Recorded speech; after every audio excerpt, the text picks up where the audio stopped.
This job, we get to have a lot of fun, but right now we're going to look back at one of your toughest assignments. Yes, it was a tough assignment, but an eye-opening experience for me. Several months ago, I went undercover inside what's called a Fatsuit to document the real-life struggles of millions of Americans. From a midtown subway to a swanky department store, from Central Park to a sidewalk food cart, everywhere I went, I felt the pain that overweight women must feel every day.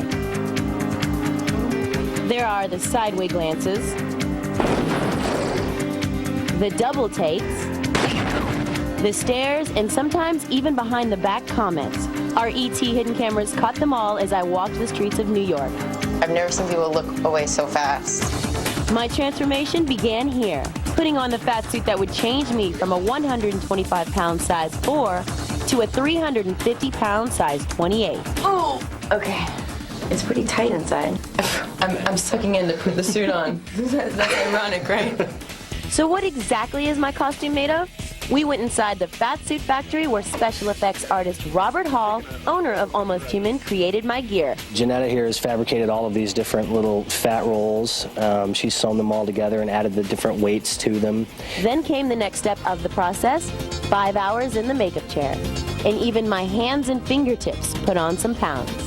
I can't believe how big my chin grew. See what this is going to look like now. Gosh. I knew that I would be able to take the suit off at the end of the day, but I never knew just how much it would affect me the first moment I saw how I looked. I didn't think I would cry. I couldn't dress myself. Can you imagine what people go through? I'm beat from tying my shoes. Because it takes so much to bend, and then you lose your air. The before and after is truly amazing. But what shocked me more is what happened when 350-pound me faced the world. Lumbering through Central Park, I felt keenly aware of how hard it was just to walk. I dropped my scarf to see if anyone would help me pick it up, but wound up struggling to get it on my own.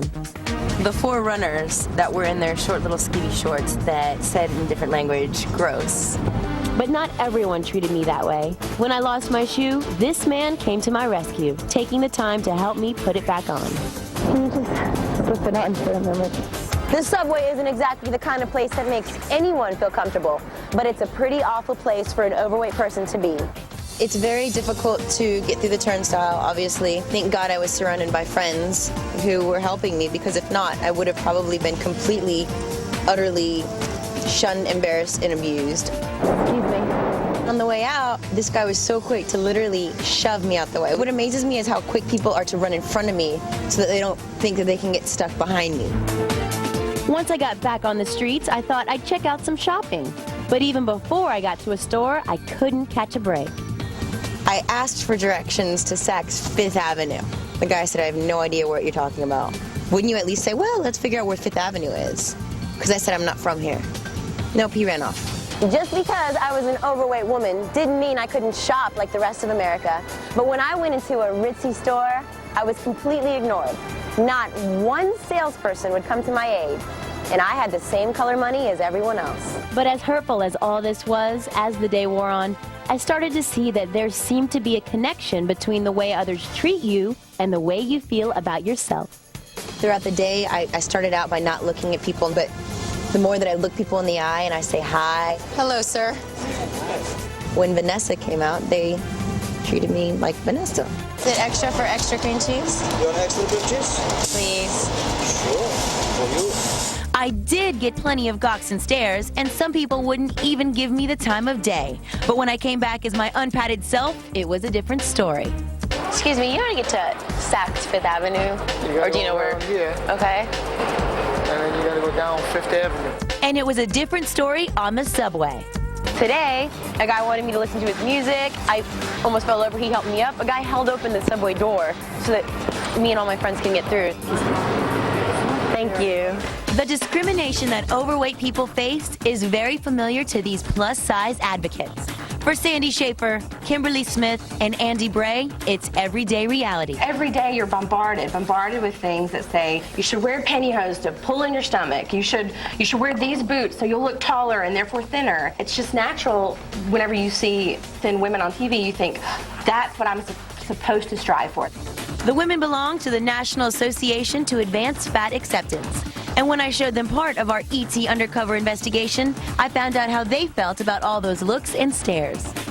I think it's not even so much about their hate of fat necessarily, but it can be their hate of themselves. Either, you feel embarrassed by seeing someone fatter because you feel like, you relate to them, or you feel superior to someone who's fatter because you're not. And we all agree that inner confidence has a lot to do with outward beauty. Suddenly looking at someone in the eyes when you're walking feels really scary, but like you saw in your report, people react to that. They see beyond this fat, which they immediately associate with a lot of characteristics which may or may not be true, that you're lazy, that you are stupid, that you're in poor health. I just happen to be fat, but I'm so much more.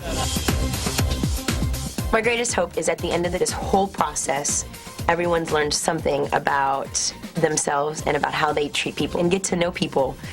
I know it's a cliche, but from the inside out, because that's who we all are at the end of the day. That's something else. It's been several months since you first did that story. Do you have any new insight?